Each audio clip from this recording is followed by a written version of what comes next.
बिस्मिल्लाहिर्रहमानिर्रहीम। अस्सलाम वालेकुम नाजरीन, मैं हूं आपका मेज़बान कामरान अली और आप देख रहे हैं प्रोग्राम KNI।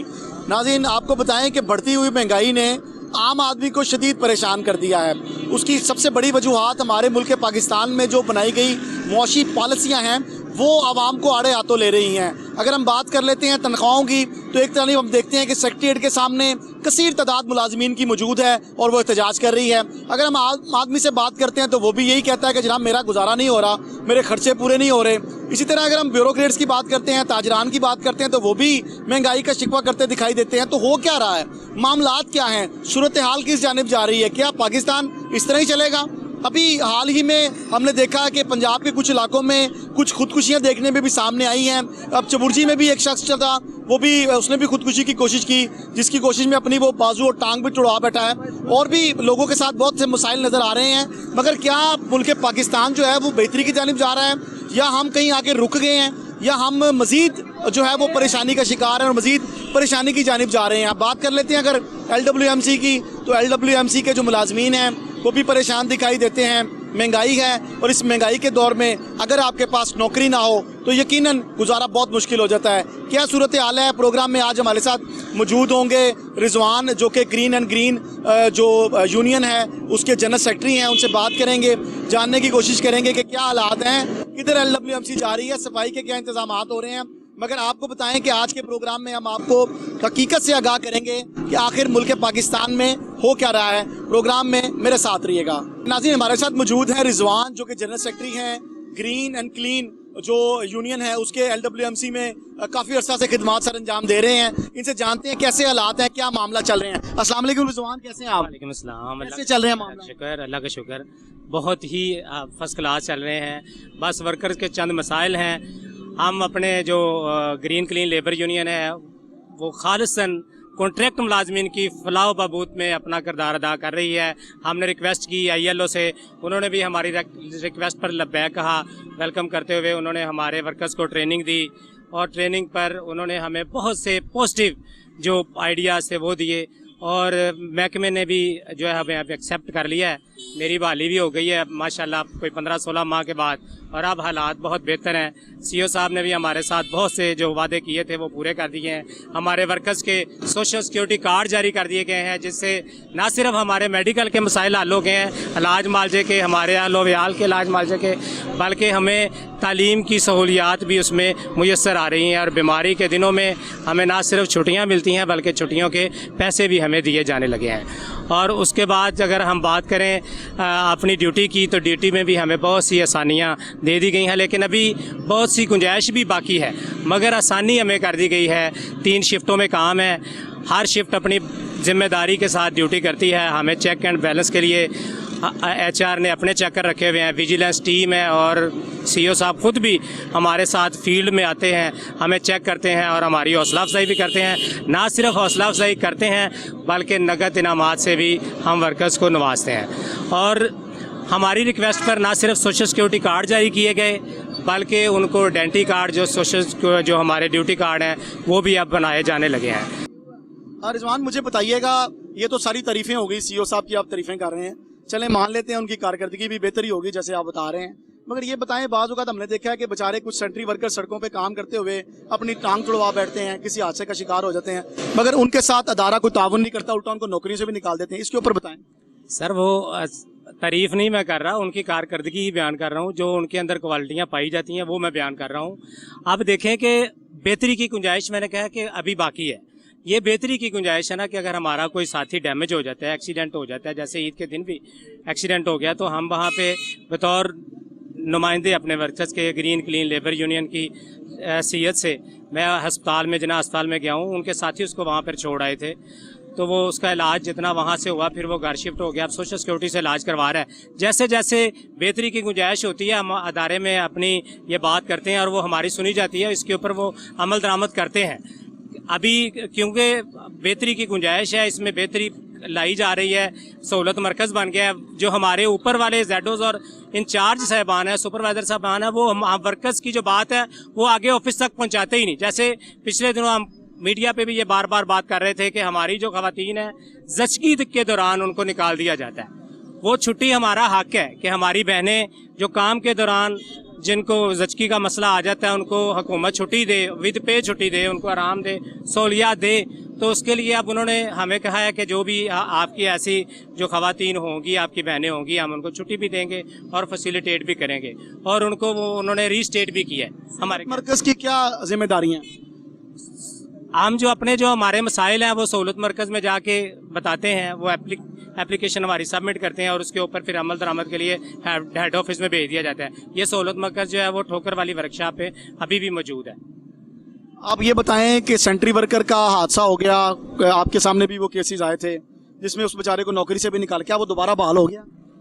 उसके लिए तो हम बार बार सीईओ साहब से भी और इंतज़ामिया से रिक्वेस्ट भी कर रहे हैं। उनमें वो एक नहीं कई ऐसे वाक़यात थे, तो बहुत सारे जो हैं वो बहाल कर दिए गए हैं। और जो अभी बहाल नहीं हुए उन्होंने वादा किया है कि उनको भी इंशाल्लाह बहुत जल्द हम रीस्टेट करेंगे। बिल्कुल वो उम्मीद हूँ, क्योंकि मुझे उन्होंने रीस्टेट किया, मुझे रखा है और मुझे बड़े इज्जत के साथ उन्होंने नौकरी का मौका दिया है। मैं कर रहा हूँ, अभी मैंने उनसे एक इवेंट मांगा है, तो हम एक अवेयरनेस प्रोग्राम कर रहे हैं आर्ट के ऊपर, कंपटीशन करवा रहे हैं स्कूल और कॉलेजेस के बच्चों के, कि वो बच्चे जो हैं वो आर्ट का काम करेंगे सफाई के मौजू के ऊपर, और वो हम अपने हेड ऑफिस में भेजा करेंगे और बच्चों को इनामात देंगे। क्या तैनात हुए थे जब IWMC ज्वाइन किया? मैं तो जोनल ऑफिसर था, फिर मुझे सुपरवाइजर, और अब मुझे जो वो सेंट्री वर्कर की पोस्ट दी है। आपको रिवर्स गियर लगा हुआ है, लोग तो तरक्की करते हैं। मैंने देखे साल से LWMC से मुंसलिक? मैं कोई जब से LWMC ने अपने पे रोल पे मुलाजमीन को लिया है उस वक्त से मैं पे रोल से हूँ, 2020 से। और मुझे और भी नीचे ले आए तो मुझे कोई मसला नहीं, क्योंकि मैंने इससे नीचे भी कोई होता है? इससे नीचे तो वर्कर नहीं है, सबसे नीचे है मैं, क्योंकि सेंट्री वर्कर्स का इनकी आवाज़ बुलंद करता हूं, तो मुझे खुशी है कि चलो मैं इनके साथ हूं, अपने भाइयों के साथ हूं, सेंट्री वर्कर्स के साथ हूं। अभी तो गियर रिवर्स लगा हुआ है, कोई न्यूट्रल के चांस है या कोई पहला दूसरा गियर लगेगा आपको दोबारा? मुझे उम्मीद है कि यहाँ पे मेरा स्टे हो जाएगा, क्योंकि सीईओ साहब ने वादा किया है कि आपको इससे नीचे तो फिर गाड़ी भेजेंगे आपको। इससे नीचे तो मैं होके आ गया हूँ, सड़कों की धूल चाट के आ गया हूँ, 15 माह मैं सड़कों के ऊपर ही गुजारे हैं मैंने। अब मैं आ गया हूँ, तो अब मुझे उम्मीद है कि अब अगर उन्होंने मेरी कारकर्दगी तो देखा तो फिर मुझे प्रमोट भी कर देंगे। अच्छा ये बताएं, बड़ी शिकायत हैं, लोग कहते हैं सेंट्री वर्कर्स कूड़ा नहीं उठाते और बड़ा गंद लाहौर में नजर आता है। हम देखते हैं सड़कें तो बड़ी साफ होती हैं, मगर गली मोहल्लों के वही हालात हैं, इसके ऊपर बताएं। बिल्कुल, गली मोहल्लों के हालात इसलिए ख़राब हो जाते हैं कि लोगों को अभी अवेयरनेस की ज़रूरत है कि वो हम अगर जैसे ही कूड़ा उठाते हैं वो फिर फेंक देते हैं, फिर उठाते हैं, फिर उठा देते हैं। हम तो घरों से कलेक्ट करने की कोशिश करते हैं कि वो घरों के अंदर ही रहें और हमें अंदर से ही पकड़ा दें तो हम लेके चले जाएं। टनों के हिसाब से हम वेस्ट कलेक्ट करते हैं, लेकिन फिर भी छोटी मोटी जो कमी रह जाती है वो इसलिए है कि लोग जो है वो जानबूझ के अपना 1.5 करोड़ का घर बनाते हैं और जो कूड़ा है वो हमारे कंटेनर में नहीं फेंकते बल्कि गली की नुक्कड़ में फेंक देते हैं। इस वजह से ये कमी रह जाती है। हालांकि हमारे जो साथी हैं घर घर जाते हैं, गली गली नहीं मैं कह रहा, घर घर जाते हैं और घर घर से वो अपना वेस्ट उठाते हैं। हमने वेस्ट बैग दिए हैं और इस हमारी कारकर्दगी की ये एक मिसाल है कि हमारे जो सीईओ साहब हैं उन्होंने ईद के अगले दिन हमने प्रोग्राम किया ग्रीन क्लीन लेबर यूनियन के प्लेटफॉर्म पे। हमने अप्रिशिएट किया अपने साथियों को, अपने भाइयों को, और लोगों का भी शुक्रिया अदा किया कि उन्होंने हमारे साथ तावन किया। उसके बाद हमारी इंतज़ामिया ने भी हम वर्कर्स को अप्रिशिएट किया और उसके लिए हमें ना सिर्फ असनाद दी गई बल्कि हमें खाना भी दिया गया मार्की के अंदर, और हमारे जो मैनेजर साहबान थे उनको भी इस इज़्ज़त से नवाजा गया हमारी कारकर्दगी को देखते हुए कि हमने जो कारकर्दगी इस ईद पे की थी, ज़ीरो वेस्ट किया ऑपरेशन को डेली बेसिस के ऊपर, जो ईद कुर्बान के दिन थे डेली बेसिस के ऊपर। और आज भी मुहर्रम के दिनों में हमारी सफाई सुथराई आपके सामने है, काबिल दीद है। आप देखें कि इमाम बारगाहों और मसाजिद के सामने जो रास्ते हैं उनको किस तरह नीट एंड क्लीन किया है। ये हमारी वर्कर्स की दिन रात की मेहनत है। हम ये चाहते हैं कि जहाँ पे बेहतरी की गुंजाइश हो, हमारे सीईओ साहबान से अपील भी की है और करते भी रहेंगे कि वो क्योंकि हमारे आजर हैं, हमारे लिए बेहतर फैसला करेंगे कि जो हमारे नजायज़ निकाल दिए गए, बगैर नोटिस के वर्कर बर्खास्त कर दिए गए, या जचकी के दौरान हमारी खवातीन को निकाल दिया गया, या हादसाती जैसे आप फरमा रहे थे कि हादसे के दौरान जिन वर्कर्स को फैसिलिटेट करने की बजाय उनको किसी भी वजह से निकाल दिया गया है, उनको दोबारा रीस्टेट करें ताकि वो अदारे की बेहतरी में अपना किरदार अदा कर सकें और जैसे वो इनके अदारे के लिए काम करते आए हैं उसी तरह वो अपने काम को जारी रखें। मुझे बताएं, सेंट्री वर्कर्स सफाई के अलावा भी कोई काम कर सकते हैं? सेंट्री वर्कर देखिए काम ही सफाई का करता है और ये इसके अलावा तो कुछ नहीं कर सकते। इतना बड़ा शहर है, इसको साफ करने के लिए सेंट्री वर्कर अगर कोई बंदा नौकरी से निकल जाता है तो फिर वो क्या करता है? वो बेचारा मेहनत करता है, समाजत करता है और अदारे के चक्कर लगाता है कि हमें रख लें। कुछ काली भेड़ें हमारे महकमे में मौजूद हैं जो वर्कर के साथ दुश्मनी करती हैं, सीओ साहब के नॉलेज में लाए बगैर उनको तो जो कहना है वो मान जाते हैं। अब हमारा जो वर्कर है उसकी अप्रोच आगे नहीं है।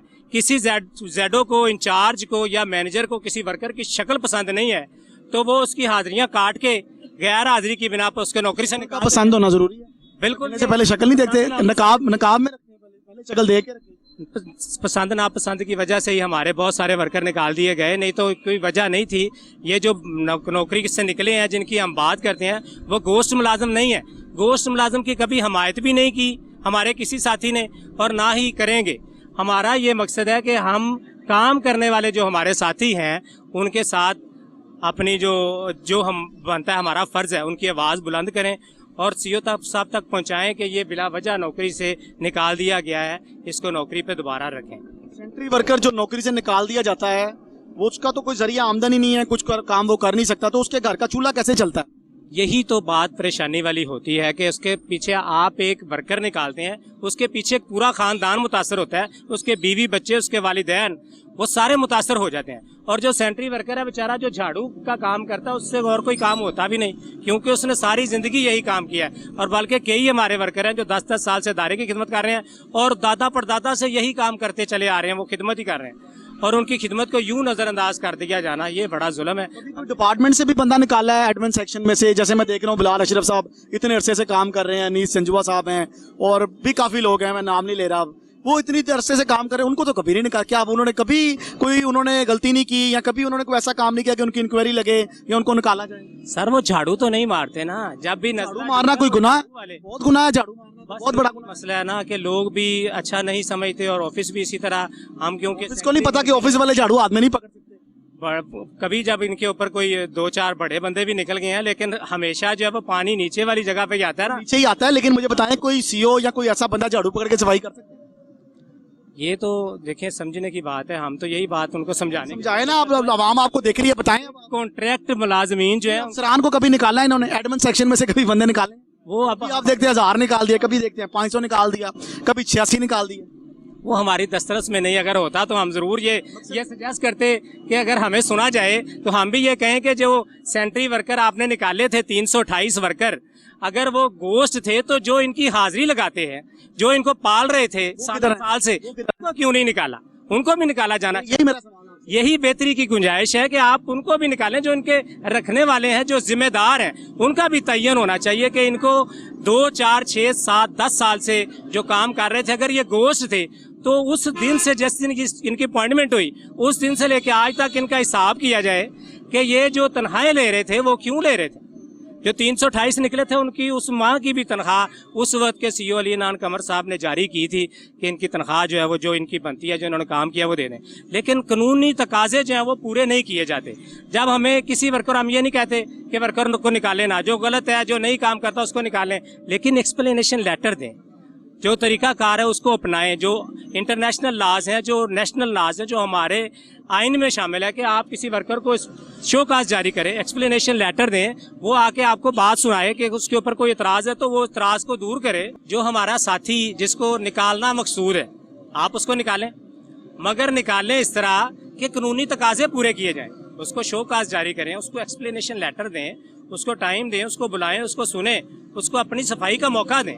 वो आपको अपनी सफाई का मौका दे, वो आपके बताए कि अगर मैंने छुट्टी की है तो मेरे घर में क्या मसाइल थे, कि इसकी वर्कर की वालदा फौत हो गई, वो अस्पताल में दाखिल रही, किसी का वालिद फौत हो गया, उसको फालिज का अटैक हो गया, किसी की बीवी फौत हो गई, किसी का बेटा फौत हो गया, किसी को घर में कोई परेशानी बन गई, किसी को कोई भी मुसीबत आ सकती है, सबके साथ है।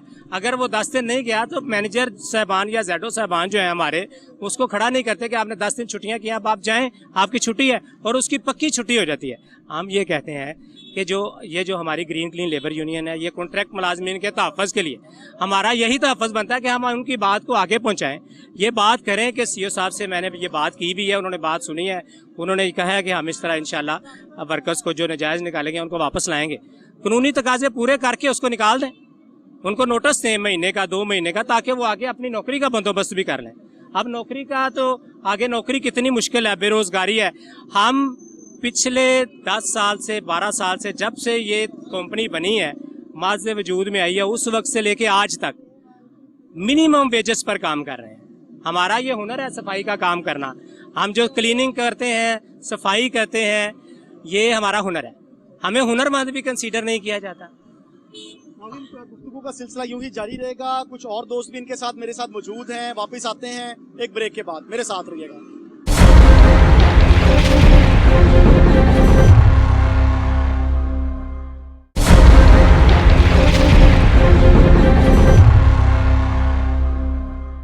जी नाज़रीन, प्रोग्राम में दोबारा आपको खुशामदीद कहेंगे। सिलसिला वहीं से शुरू करते हैं। रिजवान हमारे साथ मौजूद हैं, इनसे मजीद बात कर लेते हैं। रिजवान, मुझे ये बताएं कि जो गोश्त मुलाजमीन निकाले जाते हैं, उसके साथ कुछ ऐसे वर्कर्स भी निकल जाते हैं जो काम भी कर रहे होते हैं, तो इसके लिए कौन सा ऐसा मैकेनिज्म बनाना चाहिए कि उनकी हाजिरियाँ डिफाइन हो सके कि वो बंदे आ रहे हैं या नहीं आ रहे?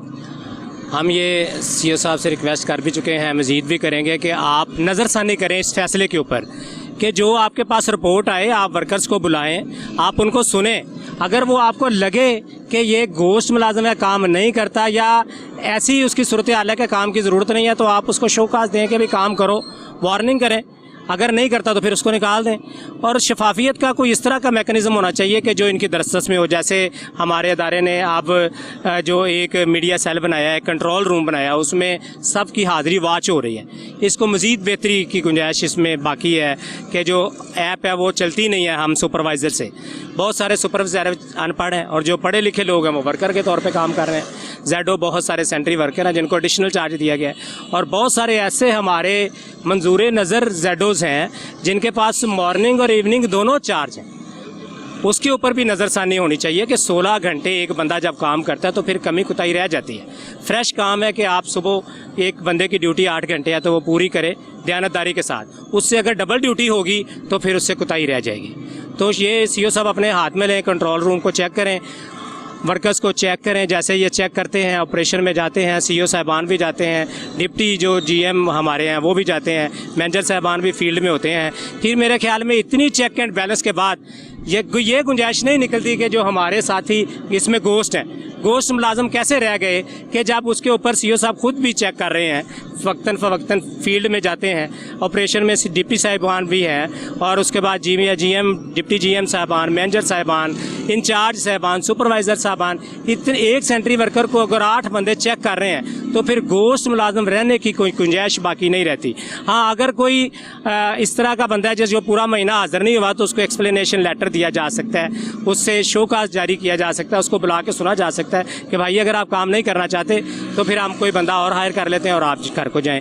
और जो कमेटी बनानी है उसको कोशिश से निकालना ठीक नहीं, ये सरासर जुल्म, वार्निंग देनी चाहिए, कत्ल है, वार्निंग देनी चाहिए। उसको निकालने से पहले कानूनी तकाजे पूरे करने चाहिए, और ख़वातीन को ख़ास तौर पर फैसिलिटेट करना चाहिए कि जो हमारी ख़वातीन रावी टाउन की हैं, लामा इकबाल टाउन में या शालीमार टाउन में, और जो लामा इकबाल नश्तर टाउन की हैं वो बेचारी दाता बख्श टाउन में, वाघा टाउन में काम कर रही हैं, उनको आने जाने में बड़ी दिक्कत है। उनको उनके घरों के करीब लगा देना चाहिए ताकि काम की प्रोग्रेस में भी बेहतरी हो और काम में भी बेहतरी हो, वो इत्मीनान की अमूर खानादारी भी अंजाम दे सकें। एक गैर यकीनी के ऊपर बड़ा प्रेशर होता है इन हालात में। ख़वातीन जो है उन्होंने घर के काम भी देखने होते हैं और इसके साथ साथ फील्ड में काम भी करना पड़ता है। तो LWMC की कुछ ख़वातीन है, जैसा कि रिजवान बता रहे हैं कि वो नश्तर टाउन की रिहायशी है, मगर काम करने के लिए गंजबख्श टाउन आना पड़ता है। जो गंजबख्श टाउन की रिहायशी है उनको शालीमार टाउन जाना पड़ता है, और जो शालीमार टाउन की रिहायशी हैं उनको वाघा या किसी और इलाके में ड्यूटियाँ जो हैं वो लगाई गई हैं। ये सरासर ज्यादती है। एक और साहब भी हमारे साथ मौजूद हैं, इनका ताल्लुक भी ग्रीन क्लीन LWMC यूनियन से, इनसे भी जान लेते हैं। अस्सलाम वालेकुम भाईजान। वालेकुम अस्सलाम। आपका नाम? मेरा नाम तौफीकुर रहमान है, मैं एडिशनल जनरल सेक्रेटरी हूँ ग्रीन क्लीन लेबर यूनियन का। तो जैसे कायदे मजदूर हमारे मोहम्मद रिजवान साहब बात कर रहे थे आपसे, तो हमारी तहरीक भी इसी तरह शुरू हुई थी। जब पहली बार वर्कर निकाले गए थे, 93 वर्कर निकाले थे पहली बार, तो हमारी तहरीक का आगाज़ हुआ था। तब से हम कायदे मजदूर मोहम्मद रिजवान साहब की क़यादत में अपने वो तहरीक को चला रहे हैं, और जो वर्कर्स के मसले मसाइल होते हैं उसको हम आला काम तक लेके जाते हैं। और हमारी कोशिश होती है कि हर वर्कर वहाँ पे नहीं पहुँच सकता, सीईओ साहब के पास, मैनेजर साहिबान के पास। तो हमारी कोशिश ये है कि जो हमारे वर्कर्स हैं जिनकी बात आगे नहीं पहुँच सकती, तो हम उनकी बात को आगे पहुँचाएँ। उनके जो मसले मसाइल हैं, वर्कर्स के ट्रांसफ़र के मसले मसाइल हैं, उनको एक गैर यकीनी की सूरत हाल रहती है हर वक्त ही कि कोई भी ज़्यादा उनको किसी वक्त भी कह देगा आप घर चले जाओ, या उसकी गैर हाजिरी लगाएगा 10 दिन 15 दिन, उनको टर्मिनेट कर दिया जाएगा। ये जेडो क्या है, अपने आप को खुदा समझते हैं? उसमें ऐसा होता है अगर किसी जेडो को किसी वर्कर से कोई मसला मसाइल हो गया, उसकी कोई बात अच्छी नहीं लगी, उसके साथ कोई और मसला हो गया, तो वो उसकी गैर हाजिरी लगा के कुछ दिन भी तो उसको टर्मिनेट कर दिया जाता है। और फिर वर्कर की अपने आला अफसरान तक क्योंकि रसाई नहीं होती तो वर्कर अपनी बात आगे पहुँचा नहीं पाता कि मेरे साथ ये मसला तो नहीं था, इस वजह से जेडो अगर अगर वो आ जाए शाहीन कम्प्लेक्स तो सीओ साहब मिलते भी नहीं है। बिल्कुल ऐसा ही सेंट्री वर्कर बिल्कुल ऐसा ही है, उनको मुलाकात ही जाने नहीं दिया जाता। बिल्कुल ऐसा ही कई बड़ा सख्त है, सिक्योरिटी गार्ड ही नहीं साथ देता। इसी है या उनकी मैनेजर तक रसाई बड़ी मुश्किल से होती है एक सेंट्री वर्कर की, तो सीओ साहिब ने कब उनसे मिलना है। तो ये नहीं होना चाहिए, उनके साथ यतीमों जैसा सलूक नहीं होना चाहिए। बिल्कुल ऐसी तरह ये हर वर्कर की रसाई होनी चाहिए सीओ साहिब तक। अगर रोज नहीं भी मिल सकते, हफ्ते में 15 दिन बाद कोई ना कोई इस तरह का कोई टाइम होना पुलिस कचहरी लगा लें। जी बिल्कुल, ताकि वर्कर आके अपने मसाइल वहाँ पे उनको बयान कर सके। इसलिए हमारी तहरीक शुरू करने का मकसद भी यही था कि हम कायदे मजदूर मोहम्मद रिजवान साहब की क़यादत में जब हमने ये तहरीक शुरू की थी, हमारा मकसद यही था कि जो वर्कर आला अफसरान तक नहीं पहुँच सकते उनकी बात को हम आगे लेके जाएँ और उनके जो मसले मसाइल हैं, उनके जो ट्रांसफ़र के मसले मसाइल हैं, उनको टर्मिनेट कर दिया जाता है। उनको वैसे थ्रेट किया जाता है कि हम आपको निकाल देंगे, तो वर्कर एक परेशानी की कैफियत में काम करता है। उसकी अब एक खुला माहौल होना चाहिए वर्कर्स के लिए कि वो आराम से अपनी ड्यूटी को सर अंजाम दे सके और ड्यूटी पे कर सके अपने। अच्छा मुझे ये बताएं कि जैसे जब किसी जेडो कोई ब्लैकमेल करता है सेंट्री वर्कर को, उसको कहता है भाई मेरी मर्जी से ड्यूटी करो या उसकी हाजिरी नहीं लगाता, तो क्या वो उससे पैसों का भी तकाजा करता है कि मुझे इतना महीना दो वरना मैं जगह पे ये वाकया सुनने में आते हैं, लेकिन उसका कोई इस तरह का कोई प्रूफ नहीं अक्सर मिल पाता। या वर्कर भी कई बार डरते हैं कि अगर हम शिकायत लगाएंगे तो हमारी नौकरी चली जाएगी, जिसको पहले डरा रहे हैं। अगर वो उसकी शिकायत लगाएंगे दफ्तर में जाके तो उस वर्कर को अपनी भी नौकरी जाने का खतरा होता है। इसलिए ज़्यादातर इस तरह के मामलात में ना उनके वो प्रूफ सामने नहीं आते, इसलिए वो जेडो या जो भी आला अफसरान है वो अपनी जगह पे ड्यूटी करते रहते हैं। तो इसमें ये मामलात होते हैं, करते हैं वो। जाहिर है कि उसको वर्कर को ये होता है कि मैं अगर शिकायत लगाऊंगा, ऐसा डर है बाद में नौकरी भी से भी हाथ धोने पड़ते हैं। बिल्कुल, लेकिन वो जब तक उसकी नौकरी नहीं जाती तब तक तो उसको ये उम्मीद होती है कि यार मेरे पास और नौकरी भी नहीं है, आजकल जितनी महंगाई है और नौकरी मिलती भी नहीं है, तो वर्कर की ये कोशिश होती है कि यार किसी तरह भी मैं काम अपना जारी रख सकूँ, लेकिन फिर भी उसको निकाल देते हैं। ये बिल्कुल ऐसा ही है। इसीलिए हमने अपने जो यूनियन बनाई है ग्रीन क्लीन लेबर यूनियन, हमारा मकसद यही था कि जो वर्कर के मसले मसाइल है, जो वर्कर डरते हैं अपनी बात आगे नहीं पहुंचा सकते, हम उनकी बात को आगे लेके जाएं, हम उनके मसले मसाइल आगे आला काम तक रखें, ताकि ना कई बार हमारी मुलाकात होती भी है। पिछले दिनों में भी जनरल सेक्रेटरी साहब हमारे जो हैं मोहम्मद रिजवान साहब, इन्होंने सीओ साहब से मुलाकात की है, उसमें यही बात होती है जो वर्कर्स के मसले मसाइल हैं, जो वर्कर टर्मिनेट हो गया उनकी बहाली के लिए हम बात करते हैं। तो उसमें यह है कि भी हमारी कोशिश यही है, हमारी ये तहरीक चलाने का मकसद यही है कि जो वर्कर्स के मसले मसाइल हैं, जो बात वो अपनी खुद नहीं कर सकते वर्कर, हम उनकी आवाज़ बने, हम उनकी बात को आगे जाके पहुँचाएँ अला काम तक। मुझे ये बताएं, कभी ऐसा हुआ है कि सीओ साहब को कोई सेंट्री वर्कर जाके मिला हो, उसने कहा सर मेरा कसूर भी कोई नहीं है, मैंने मुफ्त ही कर देता है, मैंने बहाल करो, तो उन्होंने बहाल कर दिया? नहीं, कई बार इस तरह के वाक़यात भी हुए। मतलब ये नहीं है कि सिर्फ सही मुमकिन होती है, वो क्या करता है, वो किसी से। अच्छा मुझे ये भी पता चला है कि बाज़ औक़ात MN MPS सिफारिशें करते हैं, जिसकी जितनी तगड़ी सिफारिश वो बहाल हो जाता है। और दूसरा ये भी होता है कि जेडो कहता है 10 मैंने कितने पैसे देगा तन बहाल करावा, ये ठीक है? नहीं, इस तरह के मैं आपको पहले भी बता चुका हूँ, इस तरह की बातों के ना सबूत नहीं मिलते। तो उसमें अगर किसी ने किसी पे इल्ज़ाम लगाया भी है, वो सिर्फ इल्ज़ाम की हद तक रह जाती है बात। लेकिन ये भी है कि वर्कर्स बहाल होते भी, अगर किसी वर्कर का जो मसला है वो अपना जाके बयान करता है कि मेरी ये मसला था। मिसाल कोई वर्कर अगर एक्सीडेंट उसकी किसी का हुआ है, वो हॉस्पिटल में एडमिट था, तो वो सीओ साहब तक पहुँच गया, GM HR तक पहुँच गया, उनको जाके बताएगा ये मेरी मेडिकल की रिपोर्ट पहुँच गया। कैसे खलाई मखलूक से ऊपर से आएगा? नहीं, गार्ड तो अंदर जाने नहीं देता। नहीं, तो गार्ड जाने देते। अगर कोई वर्कर बार बार कोशिश करे, इसमें भी ये बात है कि अगर वर्कर बार बार जाए तो फिर, अगर वर्कर एक बार या 2 बार गया और सीओ साहब उसको नहीं मिले, वो वर्कर अब कहे कि यार मैं दोबारा नहीं जाता। और सितम ज़रीफ़ी देखें कि सितम ज़रीफ़ी ये है कि आपको बार बार जाना पड़ेगा सीओ साहब के ऑफिस में और वहाँ पर जाकर नॉक करना पड़ेगा।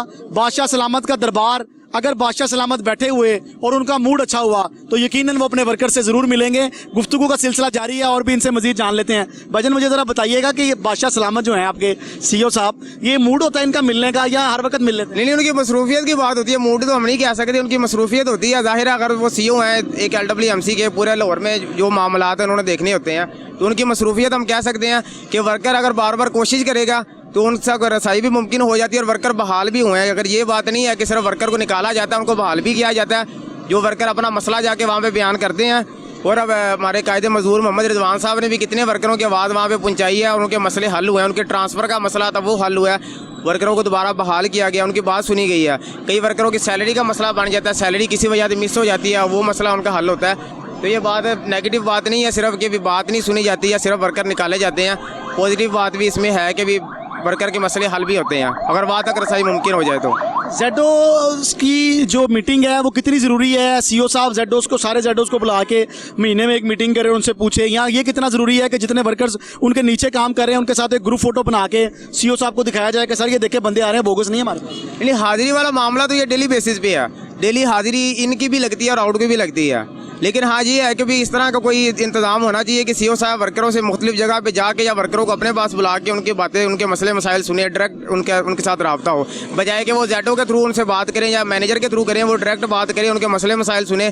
तो उम्मीद है कि इंशाल्लाह बेहतरी इसमें हो आ सकती है। LWMC इंतजामिया की इस्लाह का सिलसिला भी जारी है और इसके साथ साथ तनकीद भी की जा रही है। अभी एक और दोस्त हमारे साथ मौजूद हैं जो कि ग्रीन क्लीन LWMC यूनियन उसका हिस्सा बनने जा रहे हैं, उनसे भी बात करेंगे क्या हालात हैं, क्या मामला हैं। मेरे साथ रहिएगा जी। नाज़रीन, एक और LWMC के वर्कर हमारे साथ मौजूद हैं, गुफ्तगू का सिलसिला आगे बढ़ाएंगे और इनसे भी जानते हैं इनके क्या तहफ़्फ़ुज़ात हैं। अस्सलाम वालेकुम। वालेकुम। आपका नाम? अब्दुस्तार शाह। अब्दुस्तार साहब, कब से आप LWMC में काम कर रहे हैं? 11 साल हो गए। 11 साल हो गए। क्या पोस्ट है आपकी? यादा वर्कर ही। सेंट्री वर्कर हैं? हाँ जी। तो ठीक चल रहे हैं मामला? हाँ जी। अच्छा, ये बताएं कि सीईओ साहब की कारकर्दगी से मुतमिन आप? हाँ जी बिल्कुल, बहुत अच्छे काम कर रहे हैं। यानी सही कर रहे हैं काम? हाँ जी। 11 साल में कितनी दफा निकाला आपको, सही बताना है? एक दफा निकाला गया। अच्छा, एक दफा? हाँ जी। किस्मत है आप जी। वरना तो लोग 11 साल में 22 दफा तो निकल ही जाते हैं। बहाल भी कर दिया दोबारा। बहाल कर दिया? हाँ जी। चले, अब क्या कहेंगे, क्या मैसेज देंगे? वर्कर्स को काम करना चाहिए, दिल लगा के मेहनत करनी चाहिए, क्या कहेंगे? चाहिए वर्कर को काम करना चाहिए और ਜਿਹੜੇ ਸਾਡੇ ਸੀईਓ ਸਾਹਿਬ ਨੇ ਉਹ ਬਹੁਤ ਅੱਛੇ ਨੇ, ਉਹਨਾਂ ਨੂੰ ਦੇਖਣਾ ਚਾਹੀਦਾ ਹੈ, ਵਰਕਰਾਂ ਦੀ ਗੱਲ ਵੀ ਸੁਣਨੀ ਚਾਹੀਦੀ ਹੈ ਤੇ ਉਹਨਾਂ ਦੇ ਨਾਲ ਮੀਟਿੰਗ ਸ਼ੀਟਿੰਗ ਰੱਖਣੀ ਚਾਹੀਦੀ ਤਾਂ ਕਿ ਵਰਕਰ ਉਹਨਾਂ ਤੱਕ ਨਹੀਂ ਜਾ ਸਕਦਾ, ਜ਼ੈਡੋ ਸਾਹਿਬਾਨ ਤੱਕ ਜਾਂ ਮੈਨੇਜਰ ਤੱਕ ਵੀ ਨਹੀਂ ਪਹੁੰਚ ਸਕਦੇ, ਜ਼ੈਡੋ ਤੱਕ ਹੀ ਮਸਲਾ ਮਸਾਇਲ ਹੱਲ ਹੋ ਜਾਂਦਾ ਤੇ ਯਾਨੀ ਕਿ ਉਹਨਾਂ ਨੂੰ ਦੇਖਣਾ ਚਾਹੀਦਾ ਵੀ ਇਹ ਵਰਕਰ ਗਲਤੀ ਕਰ ਰਿਹਾ ਹੈ ਕਿ ਨਹੀਂ ਕਰ ਰਿਹਾ, पूरी जान पहचान होनी चाहिए। यहाँ पर मैं आपको बड़ी अहम बात बताने जा रहा हूँ कि LWMC इंतजामिया की जानिब से डिजिटल कंप्लेन सेंटर का भी इफ्तिताह किया गया है, जहाँ पर दीगर चैनल्स को जो है वो मॉनिटर भी किया जा रहा है। इसके अलावा हाजिरी की अगर बात करें तो वहाँ पर भी जदीद दौर के तकाज़ों के मुताबिक जो है वो मशीनरी इंस्टॉल की गई है। मगर बड़ी हैरान कुन बात यह है कि हमारे जो सेंट्री वर्कर्स हैं ये बिल्कुल अनपढ़ हैं, अंगूठा छाप हैं, इनको वो चीज़ें इस्तेमाल ही नहीं करनी आती।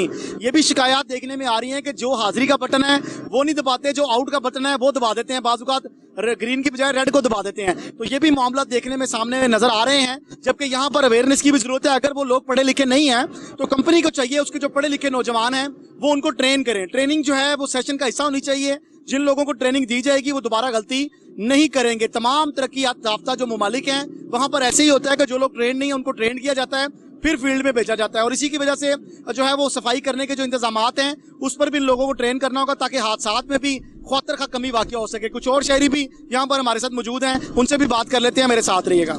नाज़रीन, प्रोग्राम के सिलसिले को आगे बढ़ाएंगे। एक बुजुर्ग शहरी हमारे साथ मौजूद हैं, इनसे जान लेते हैं कैसे मामला चल रहा है। अस्सलाम वालेकुम। आपका नाम? अफजल। अफजल भाई, क्या करते हैं आप? मजदूरी करते हैं। मजदूरी? क्या मजदूरी करते हैं? मिस्त्री के साथ, ऑर्डर के साथ, जो लब के करते हैं। नहीं, आप मिस्त्री हैं कि मजदूर हैं? ये मजदूर हैं।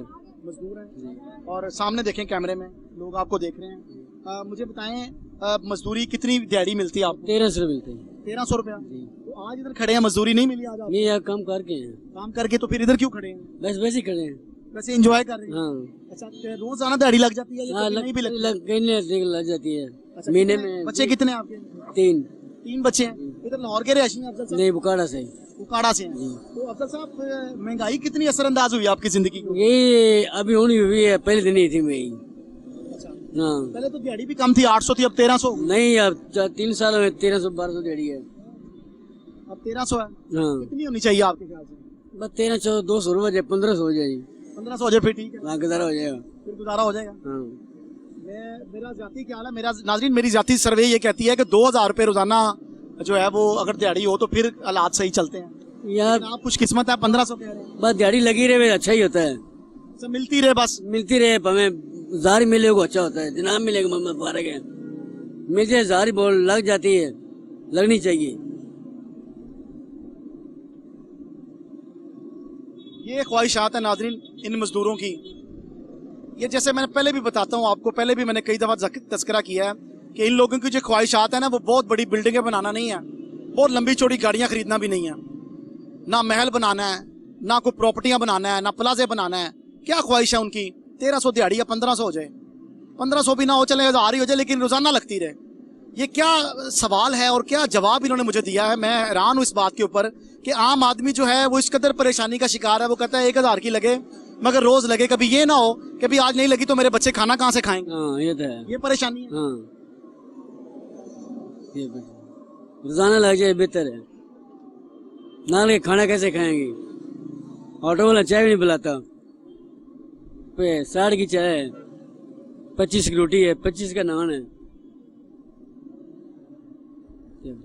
पूरी दुनिया में नाज़रीन मजदूरों के हकूक पर काम किया जा रहा है, तरक्की याफ्ता ममालिक में भी, और जो लोग तरक्की पजीर हैं जो ममालिक वो भी काम कर रहे हैं मजदूरों की फलाह के ऊपर कि ये लोग बेचारे रोजाना काम करते हैं, रोजाना खाते हैं, अगर इनका काम नहीं चलेगा तो ये कैसे खाएंगे। पूरी दुनिया में इनके लिए फंड भी रखे गए हैं, मामलात भी हैं, मुख्तलिफ ऑर्गेनाइजेशंस भी इनको देख रही हैं। मगर सूरत हाल ये है कि पाकिस्तान एक ऐसा मुल्क बन चुका है कि जहाँ पर तमाम ब्यूरोक्रेट्स को, तमाम सियासतदान को सब अपनी पड़ी हुई है कि हमारा पेट भर जाए, हमारी जेबें भर जाए। आम आदमी का कुछ ख्याल ही नहीं है। महंगाई इनकी जिंदगी के पर असरअंदाज हो रही है और रोज बरोज इनके हालात जो हैं वो खराब होते जा रहे हैं। कुछ और लोग भी हमारे साथ, उनसे भी बात कर लेते हैं, मेरे साथ रहिएगा। नाज़रीन एक और शहरी भी हमारे साथ मौजूद है, इनसे भी जानते हैं कैसे हालात हैं, क्या मामलात हैं। अस्सलाम वालेकुम। वालेकुम आपका अस्सलाम। नाम? राशिद रशीद। राशिद भाई आप क्या करते हैं? सर मजदूरी करते हैं, 1000 रुपया दिहाड़ी है। क्या करते हैं? ये टैले वगैरह उठाते हैं दुकान पे। कौन सी दुकान? ये अदरीस है दुकान का नाम। डेली दिहाड़ी मिलती है, तनख्वाह पे हैं? डेली दिहाड़ी मिलती है, कभी लग जाती है कभी नहीं लगती। बस सुबह आटा लेने गया हूँ तो एक तो 80 रुपये किलो था, शाम को लेने गया हूँ 200 रुपये किलो। अब 1000 रुपये में देखें आप, 2 बच्चे हैं,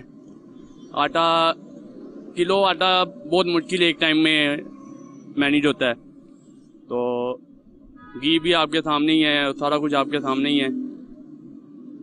इन्होंने सरकारी नौकरियों का भी कहा था कि आपको सरकारी नौकरियां मिलेंगी, बेरोजगारों को नौकरियां मिलेंगी, पर इन्होंने जो थे काम पे थे उनको भी निकाल दिया। मैं फैक्ट्री में काम करता था पहले, माशाल्लाह 40,000 रुपया सैलरी थी, तो फैक्ट्रियों में काम वगैरह ख़त्म हो गए, इसकी वजह से फैक्ट्री से निकाल दिया। तो आपके सामने ही है सब कुछ, क्या हालात हैं। अब मुझे तकरीबन 5 दिन हो गए दिहाड़ी नहीं लगी, जेब में कुछ भी नहीं है। बस सुबह आते हैं, मेट्रो कार्ड में वो भी है कि भाई मेट्रो कार्ड में पैसे हैं थोड़े से, वो किराया लगा के चले जाते हैं, आते हैं घर से। बस ये है हालात, ये हालात हुए हैं। कहाँ रहते हैं? चुंगी अहमद सदू। वहाँ से आते हैं यहाँ पे? जी पहले देखा कभी इतना मुश्किल दौर आ रहा है? नहीं, पहले इतना मुश्किल दौर नहीं रखा, ये पहली दफ़ा हुआ है। एक वक्त था जब मजदूर मजदूरी करता था और उसको पैसे मिलते थे तो वो कहता था कि मैं फटाफट अपने घर, अपने बीवी बच्चों में पहुंच जाऊं। जी जी ऐसे है। आपकी दिहाड़ी नहीं लग रही, क्या फील करते हैं घर जाने के बारे में? क्या सोचते हैं कि घर जाऊंगा, घर वाली भी कहेगी ऐसे ही आ गए? हाँ ये बात है, आपको पता ही है कि घर में जाएंगे वो कहेंगे पूरा दिन आप कहाँ पे रहे हैं, मजदूरी दे हमें। उनको तो मजदूरी के साथ है, यानी कि दिहाड़ी के साथ है, जहरी बात लगा के बैठे हुए हैं कि आप गए हैं तो कुछ लेके आए। जी जी जहरी बात है, जब मैं कमा के घर लेके जाऊंगा तो वो खाएंगे, क्योंकि मेरे अलावा और कोई भी नहीं उनका ख्याल करने वाला, मैंने ख्याल करना उनका। तो मेरी ये हुकूमत से गुजारिश है कि जो थे मेरे जैसे शहरी हैं उनके लिए कुछ सोचा जाए। माशाल्लाह FA मेरी तलीम है, तो पढ़ा लिखा मैं हूँ, काफ़ी सीवियाँ जमा करवाई हैं। जहाँ पे भी जाते हैं वो कहते हैं कि रिश्वत, जिस मर्जी सरकारी महकमे में चले जाएं वो कहते हैं कि रिश्वत लेके आए। इंटरव्यू पास कर लेते हैं, कहते हैं 5 लाख रुपया दे दें, 2 लाख रुपया दे दें, कहाँ से लेके आए, गरीब बंदे हैं हम।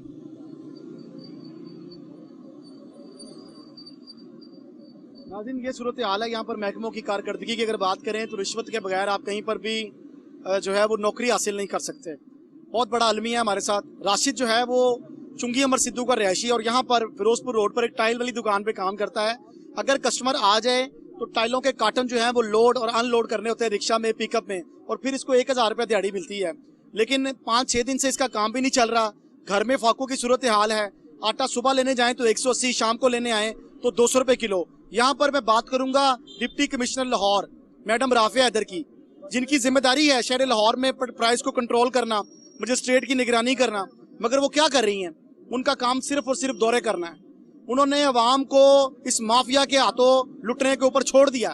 खुला छोड़ दिया कि आप जैसे मर्जी लूटें, कोई आपको पूछने वाला नहीं है। प्याज वाला है वो अपनी मनमर्जी कर रहा है, टमाटर वाला है वो अपनी मनमर्जी कर रहा है, चिकन एक जगह पे 450 है, एक जगह पे 600 है। वो प्राइस कंट्रोल कमेटियां कहाँ पर हैं? प्राइस कंट्रोल मजिस्ट्रेट क्या कर रहे हैं? किस बात की लाखों रुपए तनख्वाह ले रहे हैं? ये गरीब मर रहे हैं, ये सड़कों पे भूखे फिर रहे हैं। इनको इनका क्या पुरसाने हाल है और इनका क्या कसूर है? ये पाकिस्तानी शहरी नहीं है कि जिसका हाथ पड़ गया बस वही रोटी खाएगा? आम आदमी ऐसे ही रुल जाएगा। कुछ और लोग भी हैं मेरे साथ, उनसे भी बात कर लेते हैं, मेरे साथ रहिएगा। नाज़रीन, एक और नौजवान हमारे साथ मौजूद है, इससे भी जान लेते हैं इसके कैसे हालात चल रहे हैं। अस्सलाम वालेकुम। वालेकुम आपका सलाम। नाम? एहसन हमीद। एहसन भाई, क्या करते हैं आप? मैं जॉब करता हूँ यहाँ पे, क्या जॉब करते हैं? वेटर। वेटर हैं आप? क्या बेच रहे हैं? मैं हम पराठे बेच रहे हैं, माशाल्लाह रमजान पराठे। पराठे बेचते हैं? जी। कौन कौन सा पराठा आपके पास? हमारे पास होता है चिकन चीज़ होता है, कीमा चीज़ होता है, आलू गोभी दाल सादा सारे पराठे होते हैं। जिस तरह का कस्टमर की डिमांड उस तरह का पराठा हम लगा के देते हैं। चिकन पराठा कितने का? 220। और आलू वाला? 90। बड़ा महंगा नहीं चिकन यार, 220 रुपए का कर दिया। चिकन भाई वैसे भी 600 रुपये किलो। लोग कौन सा शौक से खाते हैं? चिकन चीज़।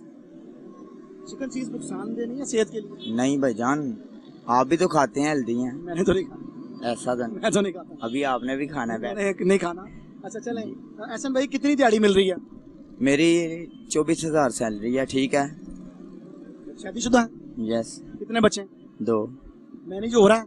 शुक्र अल्लाह पाक। टिप भी मिल जाती है ऊपर से? हाँ, टिप भी करके कितनी हो जाती है? 40 प्लस हो जाता है। टिप कितनी डेली हो जाती है? डेली 600। 500-600 उससे हज़ार। किचन वाले मामला तो ओके हो जाते हैं? हाँ शुक्र अल्लाह बाकी पाक जो का। पैसे हैं जो 24,000 है वो उसकी कमेटी डाली हुई है? सेविंग होती है। सेविंग कमेटी डाली हुई है। हाँ ऐसा ही समझ लें। चले, अच्छा एहसन भाई मुझे बताएं, हालात ठीक है? महंगाई ने थोड़ा डिस्टर्ब नहीं कर दिया? बजट खराब नहीं हो गया? नहीं, ये मुल्क के हालात भाईजान आपके सामने ही है। कोई जो भी हुक्मरान आता है यार मैंने तो खराब नहीं किया है। तो आपने भी नहीं किए। तो फिर आप क्यों कह रहे हैं हालात? हमारे तासरात से किए हैं खराब? कुछ भी नहीं। किसने हालात खराब किए? हुक्मरानों ने किए हैं। वो कैसे अवाम किए? बाहर आएगी तो ठीक होगा। आवाम बाहर आएगी ठीक हो जाएगी? हाँ ठीक हो जाएगा। आवाम तो नहीं आएगी। होगा ठीक है। आवाम तो नहीं आएगी। 10 घर खराब हैं भाई, तो जब आवाम तो लंबी लंबी गाड़ियां लेने के लिए 70-70 लाख ऑन देने के लिए तैयार है भाई। तो भाईजान वो आगे भी देखे ना, 70 रुपए के लिए कोई मर भी रहा है। कई मार रहे हैं, खुदकुशियां हो रही हैं। ऐसा ही कुर्सी में अब बंदे ने खुदकुशी की कोशिश की, आपने देखी होगी वीडियो। ये ऊपर भी खुदकुशी हुई थी भाई। कितने दिन पहले? काफी देर हो गया, 5-6 मंथ हो गए। 5-6 माह बिल्डिंग के ऊपर से? हाँ जी। महंगाई की वजह से? पता नहीं, अब महंगाई थी या उसका पर्सनल मैटर था। कौन था, किसने की? ऊपर ही रहने वाला, हम ऊपर आज कुछ लड़का था लड़की थी? लड़की थी। लड़की थी। जी। चले, अल्लाह ताला उसको मगफिरत अता फरमाए, उसके लिए आसानियां पैदा करे। अब मुझे बताएं, कोई नौजवान है, आप पढ़े लिखे भी हैं, कोई तालीम हासिल की है? जी मैंने कितना मैट्रिक किया होगा? जी। कुछ सरकारी नौकरी के लिए नहीं कहीं अप्लाई किया? सरकारी के लिए अप्लाई किया था, सरकारी नौकरी भी की है। कौन सी? एसपीओ में स्पेशल प्रोटेक्शन यूनिट था। ठीक है, बैच नंबर 1677। मेरी टांग टूट गई, इस वजह से मैं छोड़ दिया? हाँ, ये मेरे रात इतनी अच्छी नौकरी तो ये बाजू पे क्या हुआ यार आपका? झगड़ा हो गया सी। ये तो ऐसे लग रहा है जैसे किसी ने चक्की काटी। हाँ, तो भाई चक्की काट दी थी। मैं इंसान से ही कब लड़ा। की बात है? ये 4-5 दिन हो गया। 4-5 दिन? तो आपने कोई इंजेक्शन वगैरह भी लगवाया क्या? डेली लगवा रहा यार ये सेहत के लिए हूँ। डेली लगवा रहा हूँ भाईजान मैं। लगवा रहे हैं? जी। चले, लड़ाई झगड़ा ना किया करें यार, लड़ाई झगड़ा अच्छी बात नहीं है। यहाँ पे अक्सर होता है। प्यार मोहब्बत का कोई मैसेज दे हमारे नाज़रीन को। भाईजान लड़ाई झगड़ा ना किया करें, प्यार मोहब्बत से बात किया करें। ठीक है। नाज़रीन, लड़ाई झगड़ा नहीं करना चाहिए, प्यार मोहब्बत से रहना चाहिए। हालात ठीक नहीं है, लेकिन लाहौरिये जो है वो हर रंग में डल जाते हैं। अब वो लाहौरिये जो है वो हर हालात में डल जाते हैं और कोशिश करते हैं खुश रहने की, खुशियां बांटने की। कुछ और लोग भी हमारे साथ हैं, उनसे भी बात कर लेते हैं, मेरे साथ रहिएगा। यहाँ पे तो लोड शेडिंग का एक इश्यू है बड़ा बड़ा। फिर रातों को लाइट नहीं आती लोगों की, बिल इतने इतने दे देते हैं। 7,500 8,000 आम घर का बिल है। जो बंदा 10 से 15,000 कमाता है वो क्या करे? किराए का घर हो, आपको भी पता है इस बात का। कितने भाई हैं आप? मैं तो 2 भाई हूँ। एक क्या करता है? एक छोटा भाई है, वो क्या करता है? जाता है स्कूल जाता कौन सी है। क्लास में?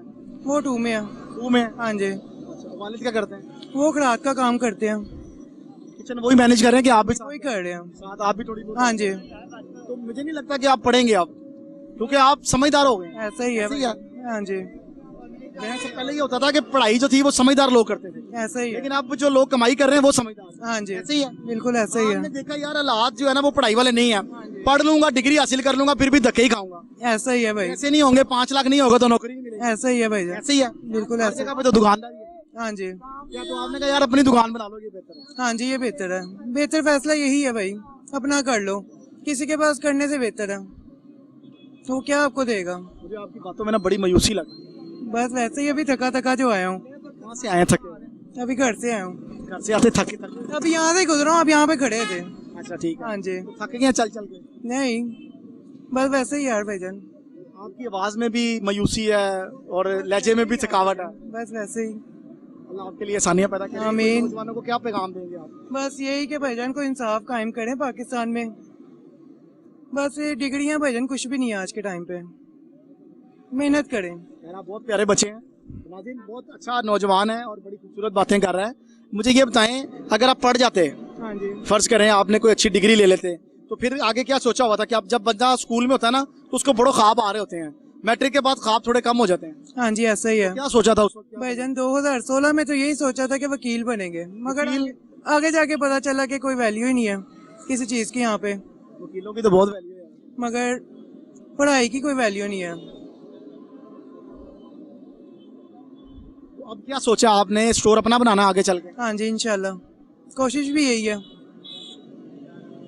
साथ साथ पढ़ाई भी कंटिन्यू करेंगे, साथ साथ जॉब भी करेंगे, या अपना स्टोर बनाएंगे। अपना है? नहीं, रेंट पे हम। अल्लाह आपके लिए आसानियां पैदा करे। आमीन। हमारे नौजवान आपको देख रहे हैं, आप जैसे भाई, क्या मैसेज देंगे उनको आप? बस यही कि भाईजान डिग्रियां कुछ भी नहीं है, बस मेहनत करें और अल्लाह पे भरोसा रखें। बहुत शुक्रिया आपका नाज़रीन, बहुत खूबसूरत बात की है भाई ने कि अल्लाह पर भरोसा रखें, और बिल्कुल अल्लाह पर भरोसा ही होना चाहिए और हम सबको अल्लाह पे भरोसा करना चाहिए। डिग्रियां कुछ नहीं करती, पैसा कुछ नहीं करता, कारोबार कुछ नहीं करते, जो कुछ करता है अल्लाह करता है और अल्लाह जो करता है वो बेहतर करता है। इस पैगाम के साथ मुझे अपने मेज़बान कामरान अली को इस प्रोग्राम से इजाज़त दें। दोबारा एक नए प्रोग्राम के साथ आपकी खिदमत में हाजिर होंगे। अपना ख्याल रखिएगा। अल्लाह हाफिज़।